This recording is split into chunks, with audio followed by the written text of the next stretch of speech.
Hello students, आज फिर हम हाजिर हुए हैं वीडियो क्लास में। आज हमारा महत्वपूर्ण टॉपिक है विलयनों की सांद्रता व्यक्त करने की विधियां। आप जैसे जानते हैं कि विलयन के बनाने के लिए न्यूनतम दो कंपोनेंट, दो घटकों का होना जरूरी है, जिसमें एक को विलेय के नाम से जानते हैं और एक विलायक के नाम से जानते हैं। ठीक है, अब विलेय और विलायक के डेफिनेशन को हम अगले चैप्टर में या अगली क्लास में हम कवर करेंगे। सिंपल शब्दों में समझ लीजिए कि जो कम मात्रा में रहता है विलेय है, जो अधिक मात्रा में रहता है वो विलायक है। अब विलयन की सांद्रता व्यक्त करने की जब बात की जाती है तो कई बार हम नॉर्मली कह देते हैं कि कोई सॉल्यूशन सांद्र है, तनु है, अति तनु है, लेकिन इससे कोई विशेष सूचनाएं प्राप्त नहीं होती है। तो इन सूचनाओं को ग्रहण करने के लिए विभिन्न विधियों का प्रयोग किया गया। उसमें एक महत्वपूर्ण विधि है हमारा प्रतिशतता। प्रतिशतता के बाद और भी हम आगे सांद्रता व्यक्त करने की विधियों को डिटेल पढ़ेंगे, लेकिन आज हमारा महत्वपूर्ण टॉपिक है प्रतिशतता। इसके बाद हम इसी वीडियो में कवर करेंगे पीपीएम सांद्रता। तो प्रतिशतता क्या है कि किसी विलयन जो आपके लिए दिया गया है सांद्रता व्यक्त करने के लिए, उसके या उसमें विलेय की मात्रा को कैलकुलेशन करने के लिए, तो कितनी भी मात्रा में वो विलयन हो, लेकिन उसको 100 भाग में उसके 100 द्रव्यमान के अनुसार उसके 100 भागों में विलेय की जो मात्रा निकाली जाती है वही प्रतिशतता कहलाता है। अब विलयन के क्वालिटी के आधार पर उसमें हम कई प्रकार की प्रतिशतता में और मेथड का प्रयोग करते हैं, जिसमें द्रव्यमान प्रतिशत है, द्रव्यमान आयतन प्रतिशत है और आयतन प्रतिशत है। तो द्रव्यमान प्रतिशत क्या है उसको आप डेफिनेशन के रूप में देखेंगे तो द्रव्यमान प्रतिशत बड़ी कॉमन चीज़ है कि किसी भी विलयन में आप देख सकते हैं, किसी भी विलयन के 100 भागों में विलेय या विलायक की मात्रा को ही क्या बोला जाता है, द्रव्यमान प्रतिशत बोला जाता है, जिसका फार्मूला है द्रव्यमान प्रतिशत W/W% बराबर विलेय या विलायक का द्रव्यमान बटे विलयन का कुल द्रव्यमान और मल्टीप्लाई उसको कर दीजिए 100 से, क्योंकि बात ही कहा गया है प्रतिशतता में कि 100 भागों में विलेय या विलायक की मात्रा कितनी है। तो प्रतिशतता में इस प्रकार से हम व्यक्त करते हैं सांद्रता को। तो पहला जो हमारा प्रतिशतता के अंदर पहला पॉइंट जो है द्रव्यमान प्रतिशत, तो ये है कि किसी विलयन के 100 भागों में विलेय या विलायक की मात्रा को द्रव्यमान प्रतिशत कहते हैं। और विलेय और विलायक के बारे में सिंपली हम आपको बता दिए हैं कि विलयन बनाने के लिए दो घटकों का होना जरूरी है। जो कम मात्रा में है विलेय है, जो अधिक मात्रा में है वो विलायक है। तो द्रव्यमान प्रतिशत का बात करेंगे तो उस 100 भागों में विलेय या विलायक की जो भी मात्रा है उसी को हम क्या बोलते हैं, द्रव्यमान प्रतिशत बोलते हैं। ठीक है, इसी प्रकार से द्रव्यमान आयतन प्रतिशत है। तो द्रव्यमान आयतन प्रतिशत का जो डेफिनेशन होगा कुछ इस प्रकार से होगा, किसी विलेय की मात्रा जो विलयन के 100 मिलीलीटर में उपस्थित होते हैं उसी को द्रव्यमान आयतन प्रतिशत कहा जाता है, जिसका फार्मूला है द्रव्यमान आयतन प्रतिशत बराबर, जिसको W/V से दर्शाते हैं विलेय का द्रव्यमान बटे विलयन का आयतन। मतलब यहाँ पास जो विलेय का मात्रा लिया जाएगा द्रव्यमान में लिया जाएगा, विलयन का जो कुल आयतन लिया जाएगा वो मिलीलीटर में लिया जाएगा और उसको मल्टीप्लिकेशन कर दीजिए 100 से, तो द्रव्यमान आयतन प्रतिशत आ जाता है। उसके बाद जो तीसरा हमारा महत्वपूर्ण है वो है आयतन प्रतिशत, जिसका डेफिनेशन है कि किसी विलयन के 100 मिलीलीटर में उपस्थित विलेय या विलायक की जो मात्रा है, मिलीलीटर में ही जो विलेय या विलायक की मात्रा है उसको आयतन प्रतिशत कहा जाता है। और आयतन प्रतिशत का जो नॉर्मल फार्मूला होता है वो होता है विलेय या विलायक का आयतन बटे विलयन का कुल आयतन इंटू 100। तो इस प्रकार से आयतन प्रतिशत का जो बेसिक फार्मूला है, द्रव्यमान आयतन का जो बेसिक फार्मूला है और द्रव्यमान प्रतिशत का जो बेसिक फार्मूला है उसको हम चर्चा कर लेते हैं। इस परिभाषावली को अगर आपको ये लेना होगा स्क्रीनशॉट तो आप ले सकते हैं। चलिए ठीक है, आगे बढ़ते हैं। द्रव्यमान प्रतिशत के लिए जो है मास परसेंटेज शब्दावली प्रयोग करते हैं, द्रव्यमान आयतन के लिए मास वॉल्यूम परसेंटेज शब्दावली प्रयोग करते हैं इंग्लिश में, और आयतन प्रतिशत के लिए वॉल्यूम परसेंटेज का प्रयोग करते हैं। आप देखे होंगे कि जब आप 11th केमिस्ट्री का बुक पढ़ते हैं और जब द्रव्यमान प्रतिशत के टॉपिक को खोलते हैं तो सिर्फ इतना ही नहीं रहता है, इसमें और भी कुछ फार्मूला लिखे रहते हैं। तो उन फार्मूला को 1 बाय 1 हम करते देखते जाते हैं। ठीक है, तो द्रव्यमान और आयतन द्रव्यमान प्रतिशत में जो और फार्मूला बुक में देखते हैं उसको हम गौर से थोड़ा सा एक बार और देख लेते हैं इसी डेफिनेशन के अनुसार। तो द्रव्यमान प्रतिशत को W/W से दर्शाया जाता है, जिसका फार्मूला है विलेय या विलायक का द्रव्यमान, और बट्टे में हो जाएगा विलयन का कुल द्रव्यमान गुणे क्या हो जाएगा 100 हो जाएगा। तो हम आगे थोड़ा सा बात को करते हैं कि जब पुस्तक को आप पढ़ते हैं तो इसमें और भी कुछ फार्मूला दिखाई देता है।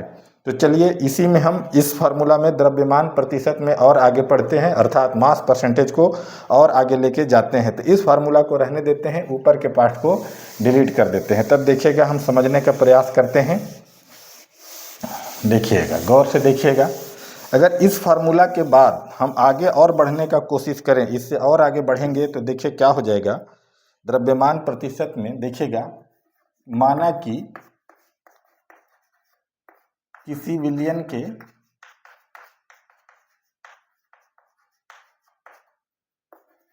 दो घटक A और B हैं, जिनकी मात्रा क्रमशः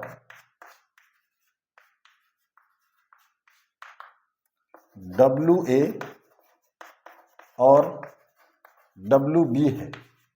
तो इसके बाद किसी भी एक घटक का आप द्रव्यमान प्रतिशत निकाल सकते हैं। अगर मैं कहूं घटक A का द्रव्यमान प्रतिशत, अगर मैं यहां से कहूं घटक अर्थात कंपोनेंट A, घटक A का द्रव्यमान प्रतिशत, द्रव्यमान प्रतिशत, जिसको आप किससे डिनोट करते हैं W/W से। W का जो भी मात्रक होता है और नीचे का कट जाता है तो कोई इसका विशेष मात्रक नहीं होता है, इसको प्रतिशत के रूप में ही व्यक्त किया जाता है।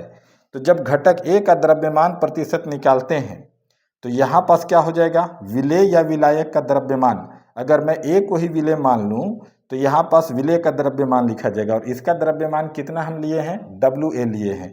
तो इस फार्मूला के तहत जब हम आगे बढ़ेंगे तो आप अपने टेक्स्ट बुक में देखते होंगे कि क्या लिखता होगा कि द्रव्यमान प्रतिशत W/W परसेंटेज बराबर घटक A का द्रव्यमान। तो घटक A का द्रव्यमान क्या हो जाएगा, WA हो जाएगा।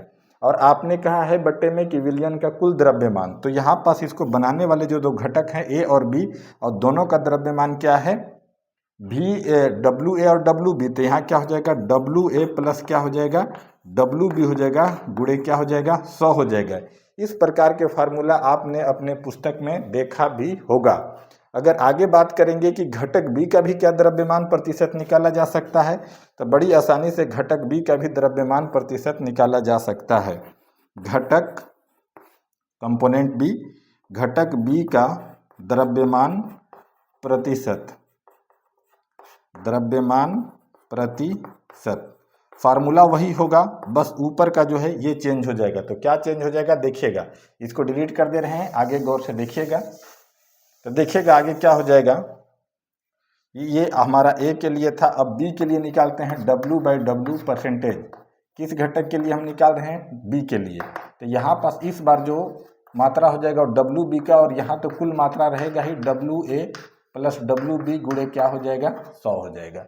तो यहाँ तक का फार्मूला जो है अपने आप पुस्तकों में देखे हैं। जब घटक A का द्रव्यमान प्रतिशत निकालते हैं तो ये फार्मूला को देखे होंगे। जब घटक B का द्रव्यमान प्रतिशत निकालते हैं तो आप वो ये फार्मूला को देखे होंगे। अगर विलयन में जो मान लिया जाए कि 3 घटक हैं A, B और C, और किसी एक का निकाला जाएगा तो यहाँ टोटल जो घटक विलयन के घटक हैं उनके द्रव्यमान को ऐड कर दिया जाएगा। जैसे मान लीजिए अगर घटक C है और B का द्रव्यमान प्रतिशत पूछा जा रहा है तो WB बटे क्या हो जाएगा WA प्लस WB प्लस क्या हो जाएगा WC हो जाएगा। इसके बाद हम कुछ न्यूमेरिकल क्वेश्चन लगाएंगे तो हमारा और भी इजी हो जाएगा।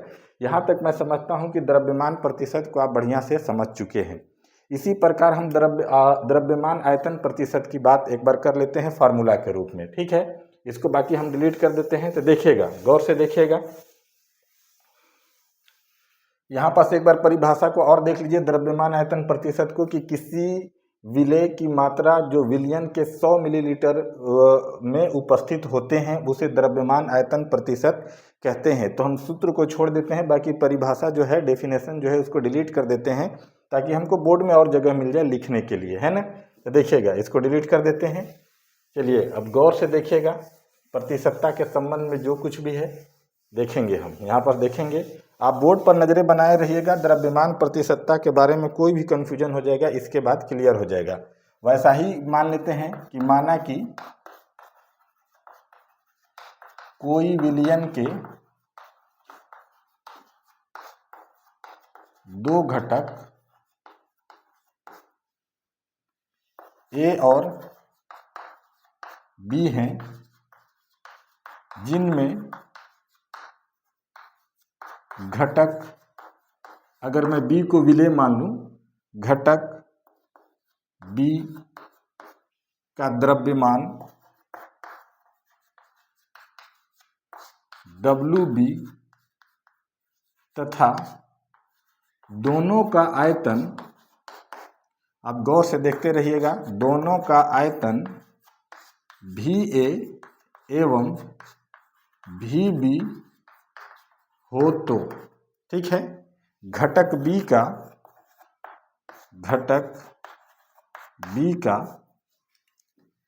द्रव्यमान आयतन प्रतिशत, क्या, द्रव्यमान आयतन प्रतिशत, जिसको हम किससे दर्शा रहे हैं, W/V परसेंटेज से। तो विलेय का द्रव्यमान, हमने घटक B को हम क्या मान लिया, हमने यहाँ विलेय मान लिया है।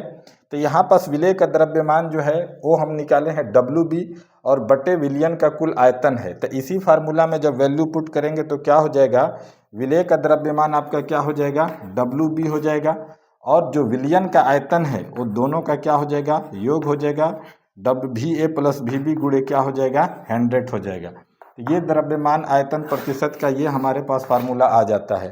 अब इसमें प्रश्न ये उठता है, क्या इसी सूत्र से हम डायरेक्ट जो विलायक है उसका द्रव्यमान आयतन प्रतिशत निकाल सकते हैं? तो ये बेसिक चीज़ है, इसमें आप डायरेक्टली द्रव्यमान आयतन फार्मूला के तहत विलायक का द्रव्यमान आयतन प्रतिशत नहीं निकाल सकते हैं। तो क्या उसका उसमें कुछ परसेंटेज ही नहीं है? तो उसका परसेंटेज है। अगर किसी प्रश्न के अनुसार आप मान लें कि घटक B का द्रव्यमान प्रतिशत मान लीजिए 12 आया है, तो आपको कुछ नहीं करना है, 100 में से 12 को क्या कर देना है, माइनस कर देना है। तो उस समय घटक A का जो द्रव्यमान आयतन प्रतिशत आ जाएगा वो 88% होगा।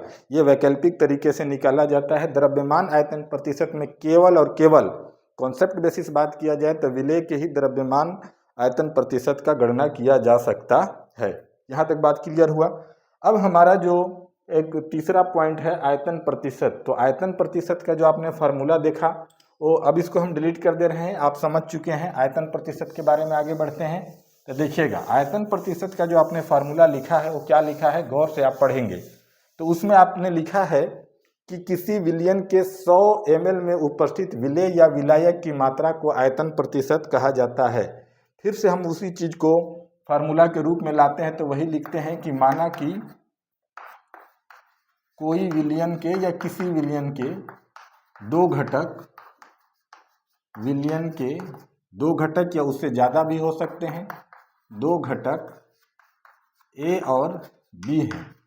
ये बात क्लियर है, A और B हैं, ठीक है, जिनकी मात्रा आयतन के अनुसार है ना, जिनकी मात्रा आयतन के अनुसार क्रमशः कितनी है, एक का VML है और दूसरे का क्या है, VBML है।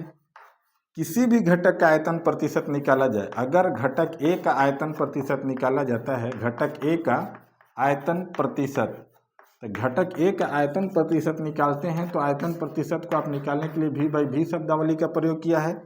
तो यहाँ पास क्या हो जाएगा, घटक A का आयतन, तो घटक A का आयतन VA है और विलयन का आप फार्मूला में लिखे हैं कुल आयतन, तो क्या हो जाएगा VA प्लस क्या हो जाएगा VB इंटू क्या हो जाएगा 100 हो जाएगा।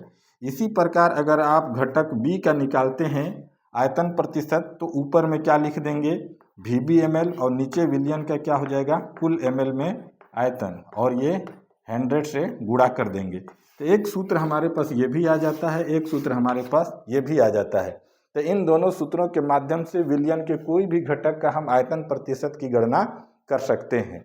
इसमें क्या है, छोटे छोटे क्वेश्चन बनते हैं जिनका बेसिक क्लियर नहीं रहता है, अक्सर वे हमारे छात्र जो हैं गलत कर देते हैं। इन न्यूमेरिकल प्रश्नों को जब हम सॉल्व करेंगे, 2 न्यूमेरिकल हम लगाएंगे इनसे संबंधित, तो हमारे सारे प्रॉब्लम जो हैं द्रव्यमान प्रतिशत, द्रव्यमान आयतन प्रतिशत से संबंधी प्रॉब्लम क्लियर हो जाएंगे। आयतन प्रतिशत से संबंधी हम न्यूमेरिकल प्रश्न इस वीडियो में नहीं लगा रहे हैं, आपके पुस्तक में अगर कहीं ऐसा क्वेश्चन होगा तो उसको लगाइएगा और उसको कमेंट सेक्शन में उसके आंसर को जरूर लिखिएगा। और जिस पुस्तक से आपने लगाया है उस पुस्तक को आप पेज नंबर और पुस्तक किस प्रकाशन का है लिखिएगा, तो हम उसके बारे में आपको और भी सजेस्ट कर सकते हैं। ठीक है, तो हम उन न्यूमेरिकल प्रश्नों को देखते हैं जो अभी हम लगाने जा रहे हैं। अब इसको हम पूरी तरीके से जो परिभाषावली है उसको हम यहाँ से हटा दे रहे हैं। चलिए गौर से देखते रहिएगा, बोर्ड पर नजरें जमाए रखिएगा, आपको कोई भी प्रॉब्लम नहीं होगा।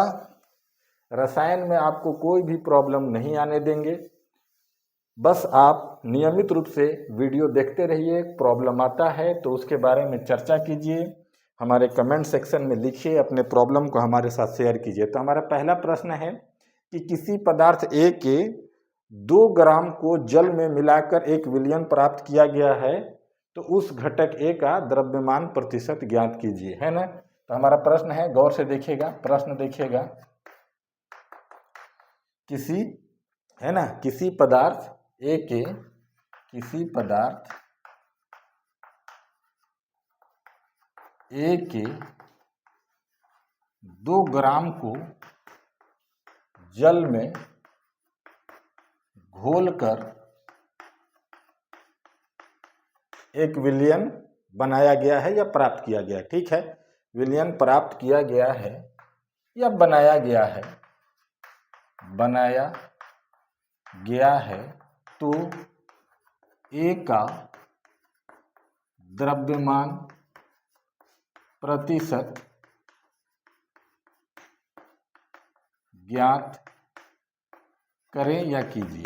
ठीक है, तो जो हमारा बेसिक फार्मूला है उसको हम अपने नोटबुक में लिखेंगे अगर आप हल करते हैं तो। ठीक है, तो क्या हो जाएगा, पदार्थ ए के द्रव्यमान प्रतिशत को पूछा जा रहा है, तो आप क्या लिखेंगे, पदार्थ ए का द्रव्यमान प्रतिशत, मतलब द्रव्यमान प्रतिशत पूछ रहा है, मतलब W/W पूछ रहा है, तो पदार्थ ए का द्रव्यमान हो जाएगा, पदार्थ ए का द्रव्यमान, ये बात आपको स्पष्ट है। और बट्टे क्या हो जाएगा, विलयन का कुल द्रव्यमान हो जाएगा। क्या हो जाएगा, विलयन का कुल द्रव्यमान। तो आप देख रहे हैं कि ए का जो द्रव्यमान दिया है वो आपके प्रश्न में कितना दिया है, 2 ग्राम दिया हुआ है। इस चीज को आप भली भांति जान रहे हैं। और जो किस में घोला गया है, जल में घोला गया है। जो हमारा घटक बी है वो जनरली क्या है, जल है। और जल का जो द्रव्यमान होता है वो आप जानते हैं 1 × 2 + 16 होता है, मतलब ये क्या हो गया, 18 हो गया। तो कुल द्रव्यमान जो हो जाएगा वो देखिएगा क्या हो जाएगा कि 18 में घटक ए का द्रव्यमान प्लस घटक बी का द्रव्यमान, मतलब विलयन का कुल द्रव्यमान। तो 18 में क्या करेंगे, 2 को हम क्या कर देंगे, 18 में 2 को प्लस कर देंगे। तो इसमें जब आगे हम बढ़ेंगे तो क्या हो जाएगा, इसका घटक ए का, पदार्थ ए का द्रव्यमान कितना आया है, 2 ग्राम, और विलयन का कुल द्रव्यमान कितना आ रहा है, यहाँ फार्मूला में 100 भी रहता है, ध्यान दीजिएगा। यहाँ पास आप ध्यान देंगे कि विलयन का कुल द्रव्यमान कितना आ रहा है, तो घटक ए का द्रव्यमान 2 है और घटक बी का द्रव्यमान 18 है, तो 18 और 2 कितना हो गया, 20 हो गया, और इंटू क्या हो जाएगा, 100 हो जाएगा। तो ये वाला से ये क्या हो जाएगा, कट जाएगा, और 2 से ये 2 कट जाएगा, तो परसेंटेज कितना आ रहा है, 10% आ रहा है। ठीक है, मतलब जो है कि घटक ए का जो द्रव्यमान प्रतिशत है वो 10% है। ठीक है, द्रव्यमान प्रतिशत पदार्थ ए का कितना आ रहा है, 10% आ रहा है। ये बात क्लियर हुआ कि यहाँ ये 0 से 0 कट गया, 2 एकम 2 कट गया, जो फाइनल आंसर हमारा आया वो क्या आया, 10W/W।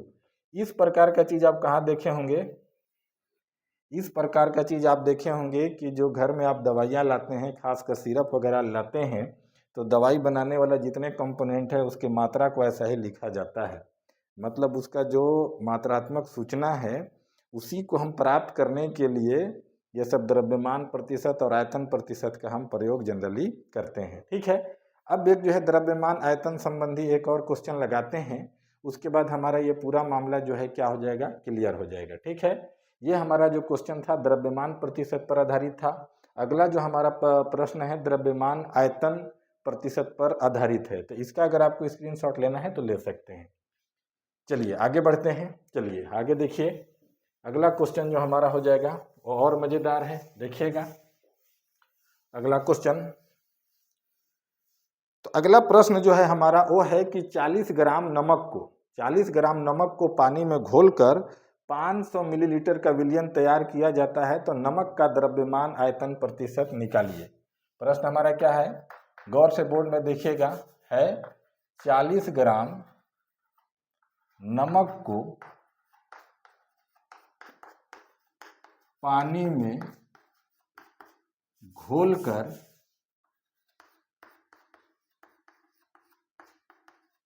500 मिलीलीटर का विलयन तैयार किया जाता है।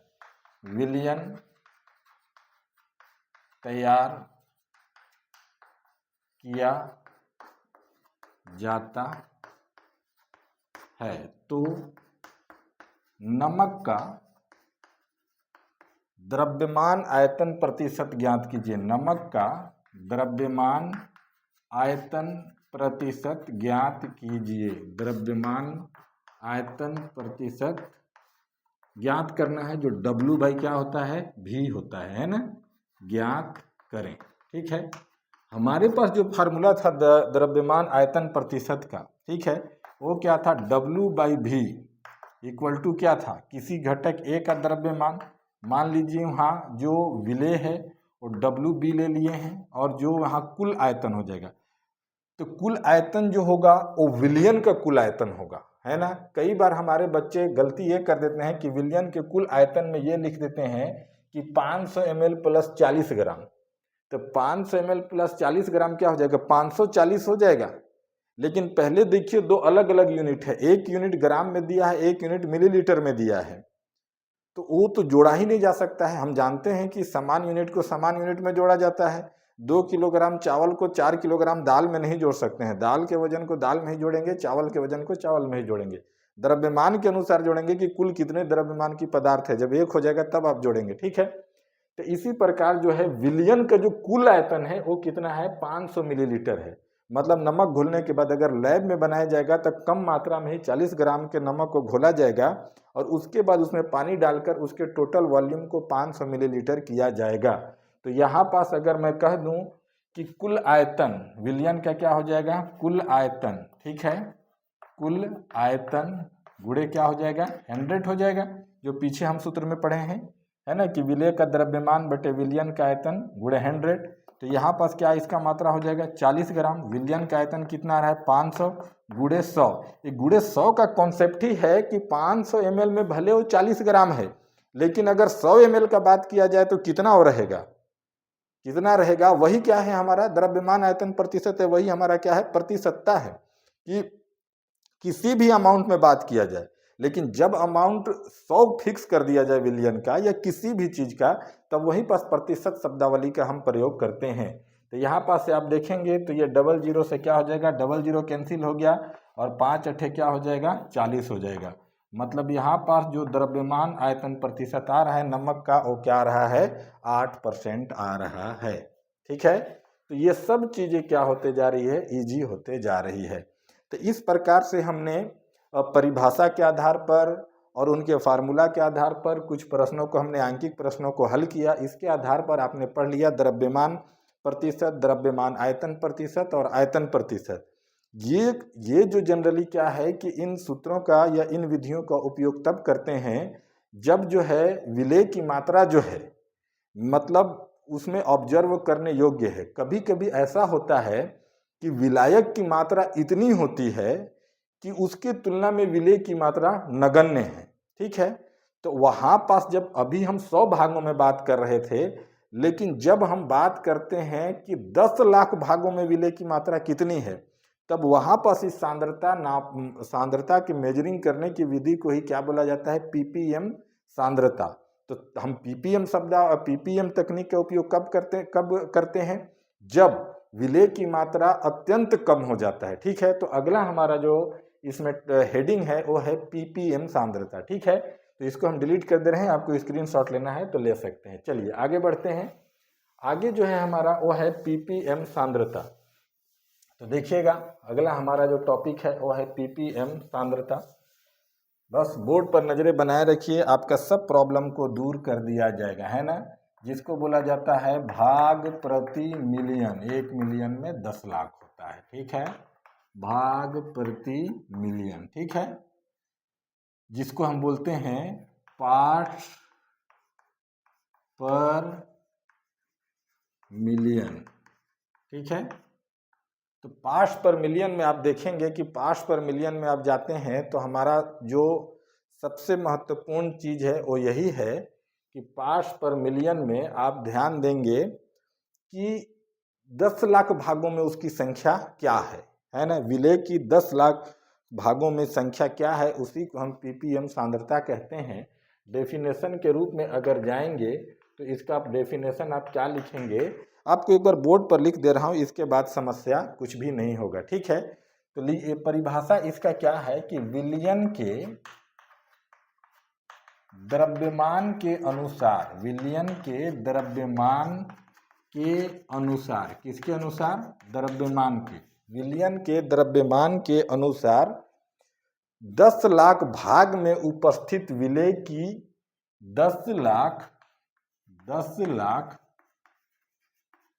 भाग में, 10 लाख मतलब 10 के घात 6, है ना। तो 10 लाख भाग में, 10 लाख भाग में, भाग तो लिख चुके हैं, नहीं लिखे हैं, भाग में उपस्थित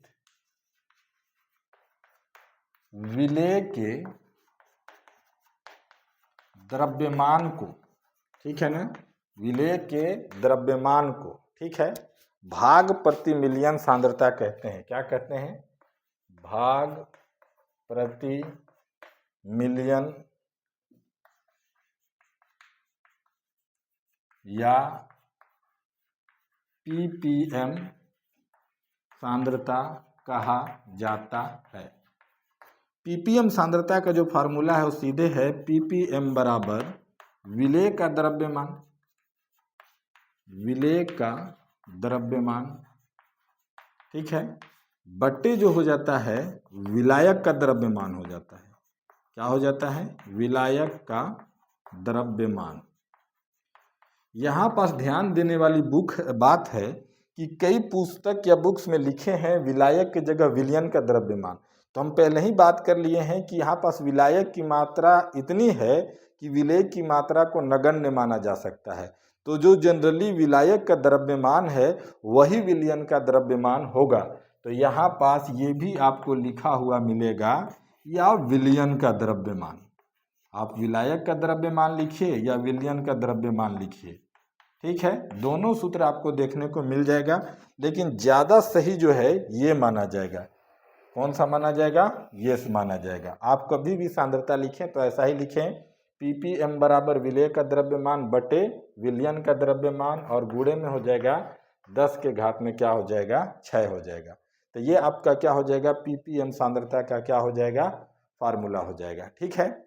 इसमें एक क्वेश्चंस को हम लगाएंगे तो और भी हमारा बात क्लियर हो जाएगा।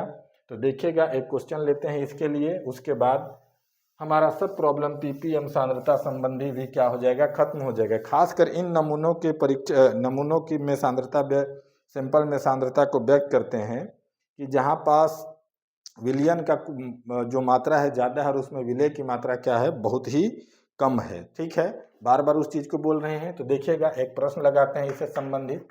प्रश्न को गौर से देखिएगा। प्रश्न हमारा है कि एक विलयन में 2 ग्राम NaCl को 98 ग्राम जल में घोला गया है। एक विलयन